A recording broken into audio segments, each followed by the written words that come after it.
Olá a todos e bem-vindos a mais uma análise. Vamos imaginar por um instante que o corpo humano é um edifício. Uma estrutura fascinante e incrivelmente complexa. Ora, para que qualquer edifício aguente o teste do tempo, o que é que precisa? De alicerces perfeitamente sólidos. Sem uma boa base, até a estrutura mais impressionante acaba por ceder. E hoje vamos analisar exatamente o projeto arquitetónico da saúde humana a longo prazo e focar-nos em como construir e manter essa base para evitar um autêntico colapso estrutural causado pelas chamadas doenças crónicas. A grande questão que se levanta hoje é esta: como prevenir o avanço das doenças silenciosas? A verdade é que, historicamente, a humanidade preocupava-se muito com as doenças agudas. Mas hoje, a maior ameaça à nossa fundação não faz qualquer barulho. Condições como a diabetes, a hipertensão, a obesidade ou os problemas cardiovasculares vão se instalando de forma muito sorrateira. E o mais importante a reter aqui é que estas condições não são inevitabilidades do envelhecimento. São, na verdade, falhas estruturais que nós podemos e devemos prevenir. Para percebermos bem como fortificar esta estrutura, dividimos a nossa análise em 5 passos muito simples. Arrancamos com o avanço destas doenças crónicas, passamos depois aos 3 pilares fundamentais da saúde: a alimentação natural, a atividade física e a higiene do sono, e para fechar, olhamos para a importância do nosso check-up preventivo. Vamos então começar por olhar para a parte mais vulnerável do nosso alicerce, a realidade atual das doenças crónicas. Os dados são sinceramente alarmantes. Para termos uma ideia, informações do Guia Alimentar indicam que, no Brasil, o excesso de peso afeta 1 em cada 2 adultos e 1 em cada 3 crianças. É de loucos. Aquilo que antigamente era visto como um problema exclusivo de pessoas mais velhas, atinge agora jovens, adolescentes e até crianças pequenas.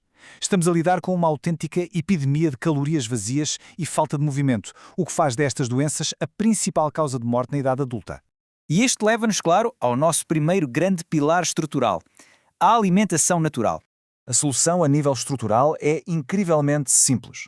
Uma base nutricional forte tem de ser composta por alimentos in natura, ou no limite minimamente processados, e de preferência de origem vegetal. Estamos a falar de comida a sério, que vem diretamente da natureza para o prato, sem sofrer grandes engenharias industriais. São estes alimentos que vão fornecer os micronutrientes exatos de que o nosso sistema imunitário e metabólico precisa para funcionar como um relógio. Mas atenção, a verdadeira chave aqui é a variedade. Não basta comer uns vegetais de vez em quando, temos de diversificar. Juntar grãos, leguminosas, raízes, tubérculos e, claro, frutas da época cria uma espécie de escudo protetor contra qualquer desequilíbrio nutricional. Uma alimentação baseada nisto não só é deliciosa e culturalmente rica, como promove um sistema alimentar muito mais sustentável, tanto para o nosso corpo como para o planeta. Portanto, a regra de ouro passa por percebermos muito bem esta diferença. De um lado da balança, temos os alimentos in natura que nutrem de verdade. Do outro lado, os ultraprocessados, produtos como refrigerantes, aquelas bolachas muito recheadas, refeições prontas a aquecer. Isto são puras formulações industriais, carregadas de açúcar, sal e gorduras das piores possíveis. O seu consumo está diretamente ligado ao aparecimento daquelas tais doenças silenciosas de que falávamos. Cortar com estes produtos é absolutamente crucial. Avançando agora para o nosso segundo pilar nesta construção, a estrutura humana foi desenhada para se mexer, o que nos introduz perfeitamente à atividade física. Temos aqui um número mágico a reter: 150. A recomendação ideal aponta para um mínimo de 150 minutos de exercício aeróbico por semana. Pode ser uma boa caminhada, correr, nadar ou andar de bicicleta. O que importa é atingir esta meta, porque vai ajudar drasticamente a melhorar a nossa sensibilidade à insulina e a baixar a glicemia no sangue, sendo uma das ferramentas mais brutais para combater e prevenir a diabetes. E por que razão o movimento é tão importante? Essencialmente por causa disto, a chamada gordura visceral. Ao contrário daquela gordura que fica logo debaixo da pele, esta instala-se lá bem no fundo, em torno dos nossos órgãos, na zona abdominal. É uma gordura altamente inflamatória e aumenta a pico o risco de insuficiência hepática, pressão alta e todo o tipo de problemas cardiovasculares. Mexermos com regularidade é literalmente o melhor método para derreter esta ameaça invisível. O impacto de nos mantermos ativos é formidável e afeta o corpo todo. O exercício não serve apenas para queimar umas calorias extra. Funciona como uma verdadeira manutenção preventiva do nosso edifício. Reduz o chamado colesterol mau, o LDL, ajudando a prevenir aterosclerose e derrames. Mantém a densidade dos nossos ossos, essencial para fugir à osteoporose lá mais para a frente.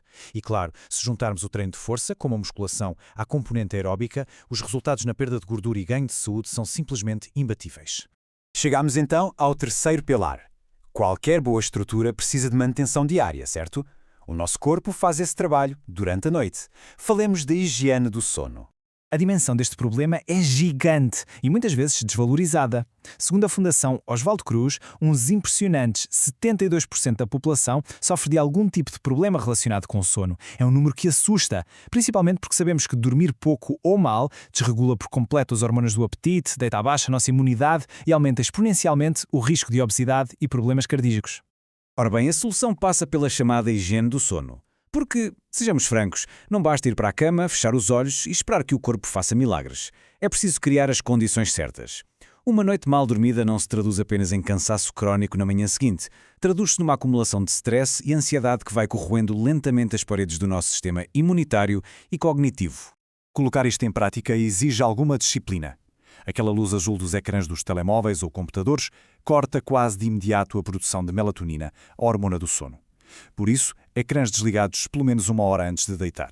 O quarto deve estar o mais escuro possível e com uma temperatura fresca. E, não menos importante, nada de cafés, álcool ou refeições super pesadas à noite, para podermos ter um descanso que seja de facto reparador. Com os nossos 3 pilares bem assentes na terra, falta-nos apenas a nossa rede de segurança, a prevenção através do check-up médico. Exatamente como um edifício precisa das suas inspeções de rotina para detectar aquelas microfissuras que não vemos a olho nu, o corpo precisa de exames médicos. Só que a frequência, claro, não é igual para todos nós. Para um adulto saudável, uma avaliação a cada 2 anos costuma chegar. Mas atenção, havendo fatores de risco, como o sedentarismo ou se fumarmos, devemos passar uma vigilância anual.